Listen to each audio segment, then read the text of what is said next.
Classification of the bacteria, यहाँ पर bacteria को क्लासीफाई किया है on the basis of morphology, on the basis of nutrition, flagella and on the basis of the motility. तो ये portion important portion है इस चैप्टर का। आइए पहले यहाँ पर बैक्टीरिया को इंट्रोड्यूस किया गया है, तो ये पढ़ते हैं।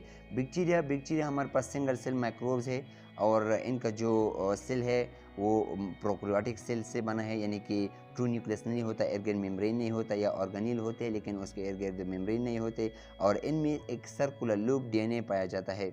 ओके जी, अभी हम क्लासिफाई करने वाले हैं और ये इंपॉर्टेंट पोर्शन है।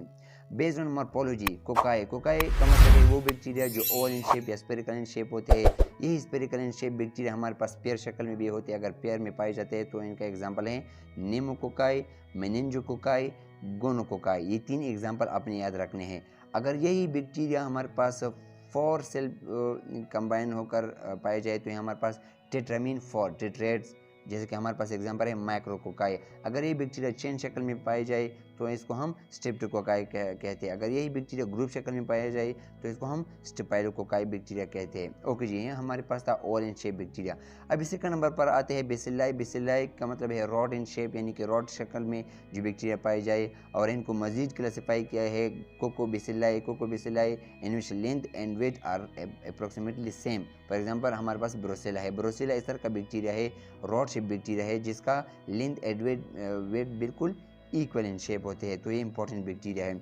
इसके अलावा स्ट्रेप्टोबेसिलाई है। स्ट्रेप्टोबेसिलाई विच अरेंज इन चेन। हमने पहले ऊपर भी पढ़ा कि स्ट्रेप्टो का मतलब है अरेंज इन चेन। अगर स्ट्रेप्टोबेसिलाई आए तो मतलब रॉड शेप बैक्टीरिया चेन शक्ल में पाई जाए तो स्ट्रेप्टोबेसिलाई कहते हैं। यही बैक्टीरिया अगर कॉमा शेप में पाई जाए, फॉर एग्जाम्पल हमारे पास है विब्रो बैक्टीरिया। अगर यही रॉड शेप बैक्टीरिया हमारे पास स्पाइरल इन शेप पाया जाए तो ऐसे हम स्पाइरलम बैक्टीरिया कहते हैं। ओके जी, हमारे पास 1 कोकाई हुआ, बेसिलाई हुआ। थर्ड नंबर पर है स्पाइरोकिटिस। हमारे पास cylinder in shape, flexuous and spiral, जैसे कि हमारे पास ट्रेपोनिमा है। आपने ट्रेपोनिमा के एग्जाम्पल को याद रखना है कि हमारे पास स्पाइरोकिटिस है। ओके जी, एक्टिनोमाइटस। अगर कोई भी बैक्टीरिया के बारे में, अगर किसी भी बैक्टीरिया के बारे में वहाँ पर पेपर में फिलामेंटस का जिक्र आए तो आपने एक्टिनोमाइटस को क्लिक करना है, क्योंकि ब्रांचिंग फिलामेंटस बैक्टीरिया सिर्फ हमारे पास एक्टिनोमाइटस पाए जाते हैं। यहाँ पर डायग्राम की मदद से आपको क्लैरिफाई की जा रही है कि कोकाई किस तरह का है, स्पेरिकल इन शेप, और बेसिलाई हमारे पास रोड इन शेप है, स्पाइरल हमारे पास स्पाइरल इन शेप है। तो ये हमारे पास डिफरेंट एग्जाम्पल है। ओके जी, on the basis of the nutrition bacteria को क्लासीफाई किया है। वो बैक्टीरिया होते हैं जिसको ऑक्सीजन की रिक्वायरमेंट होती है। हाँ, अगर कम हो तब भी रह सकती है, लेकिन ऑक्सीजन की रिक्वायरमेंट बिल्कुल ज़रूरी है। हमारे पास ऑप्शन ए पर आता है ऑब्लिगेट एरोबिक बैक्टीरिया। वो बैक्टीरिया जो ऑक्सीजन का होना इनके लिए बहुत ज़रूरी होता है, विदाउट ऑक्सीजन ये बिल्कुल नहीं रह सकती। हमारे पास एग्जांपल है पी एर्ग्योनस, यानी कि स्यूडोमोनास एर्ग्योनस बैक्टीरिया है।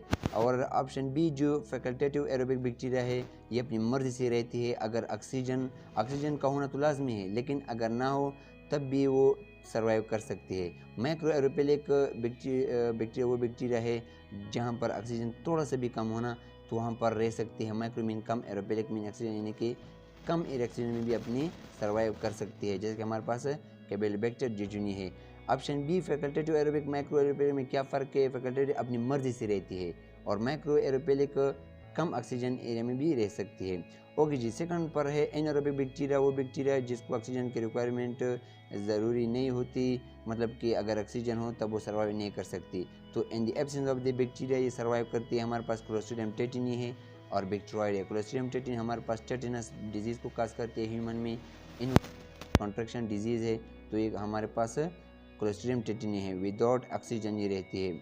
ओके जी, हमारे पास एरोटोलरेंट एनारोबिक, अगर ऑक्सीजन की डिफिशियंसी भी हो, अगर कम भी हो, अगर ऑक्सीजन थोड़ा सा भी वो एनवायरनमेंट में मौजूद हो तब भी सर्वाइव कर सकती है, ऑक्सीजन को टॉलरेट कर सकती है। तो हमारे पास इनको एरोटोलरेंट एनारोबिक बैक्टीरिया कहते हैं, यानी कि अगर ऑक्सीजन एनवायरनमेंट में मौजूद भी हो तब भी वो सर्वाइव कर सकते हैं, ये टॉलरेंट ऑक्सीजन को बर्दाश्त कर सकती है। तो हमारे पास यहाँ पर इनडिफरेंट टू ऑक्सीजन है एनारोबिक बैक्टीरिया। ओके जी, बेस्ड ऑन कार्बन डाइऑक्साइड हमारे पास नंबर 1 पर है capnophilic bacteria which require higher amount of carbon dioxide for the growth. यहाँ पर आ सकते हैं कैपेनोपेलिक बैक्टीरिया कौन सी बैक्टीरिया है जो कार्बन डाइऑक्साइड अमाउंट में सर्वाइव करती है, यानी कि ऑक्सीजन।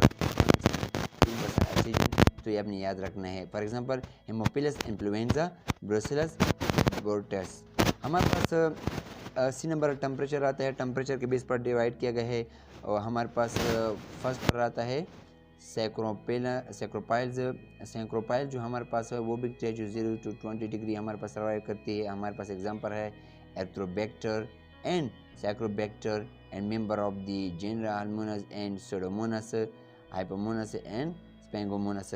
तो कोई भी बैक्टीरिया अगर मोनस पर ख़त्म होता है, मोनस तो ये हमारे पास सैक्रोपाइल्स बैक्टीरिया यानी कि टेम्परेचर 0 to 20 डिग्री को टॉलरेट करती है। हमारे पास मीजोपाइल यानी कि मिडल टेम्परेचर लेवल है, microbe that grow in 25 to 40 degree यानी कि रूम टेम्परेचर पर सर्वाइव करती है। हमारे पास एग्जांपल है Listeria monocytogenes and Staphylococcus aureus and Escherichia coli हमारे पास जो है ये मेजोपाइल्स है। जी हाँ। और thermophiles temperature level high temperature level bacteria है हमारे पास 55 to 80 डिग्री है यानी कि बेसिलस और स्टेरोथ्रोपाइल्स एंड एलिकोपाइबिलस एंड एसिडोइनक्लेड्रोइस हमारे पास ये इस तरह के बैक्टीरिया है। अगर कोई भी बैक्टीरिया पेलस या डेरियस यूएस पर ख़त्म होता है तो हमारे पास थर्मोपाइल्स है, हाई टेम्परेचर को टॉलरेट कर सकती है, बर्दाश्त कर सकती है। हमारे pass on the basis of the pH divide किया गया है। एसिडोपाइल यानी एसिडिक लेवल्स हमारे पास 4 डिग्री बैक्टीरिया सर्वाइव करती है, जैसे कि हमारे पास लैक्टोबैसिलाई है, एग्जांपल आपने याद रखना है।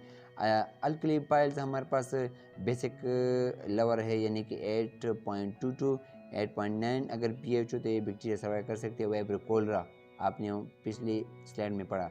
और हमारे पास न्यूट्रोपाइल है, न्यूट्रल जो न्यूट्रल होते हैं हमारे पास फॉर एग्जांपल 7.2 7.6 तक पीएच तक सर्वाइव कर सकते हैं। हमारे पास वो बैक्टीरिया न्यूट्रोपाइल्स में आते हैं। हमारे पास ये light phototrophs bacteria driving energy from the sunlight यानी कि सनलाइट के ऑटोट्रॉप्स होते हैं।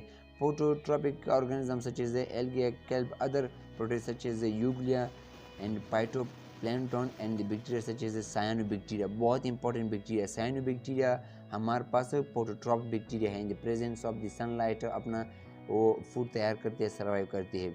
ओके जी। केमोट्रॉप्स हमारे पास वो बैक्टीरिया है जो एनर्जी को लेती है किस चीज़ से, केमिकल से। ओके जी, आगे जाते हैं। हमारे पास ऑस्मोटिक प्रेशर पर बेस पर डिवाइड किया गया है। हेलोपेल्स का मतलब है साल्ट लेवल, हाई साल्ट में रहते हैं, और ऑस्मोपेल्स हमारे पास हाई शुगर कंसंट्रेशन में रहते हैं। तो अपने ये टर्म को याद रखना है और थोड़े से आपने एग्जाम्पल भी अपने साथ याद रखने हैं।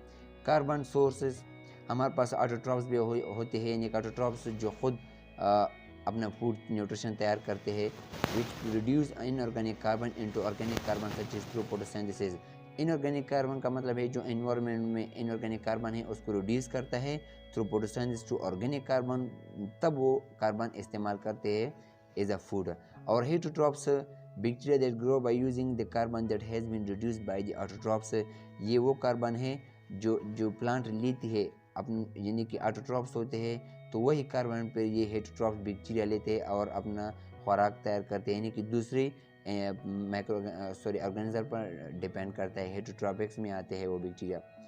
हमारे पास है कुछ ही बैक्टीरिया, ये हमारे पास method of the obtaining nutrition है, और इसके बाद on the basis of the flagella है। फ्लैजेला बहुत ही इंपॉर्टेंट क्लासिफिकेशन है, और इसी से आपके एमसीक्यूज आएंगे। और इसके बाद फिर on the basis of the motility है, और ये दोनों आखिरी जो स्लाइड है बहुत ही इंपॉर्टेंट स्लाइड है।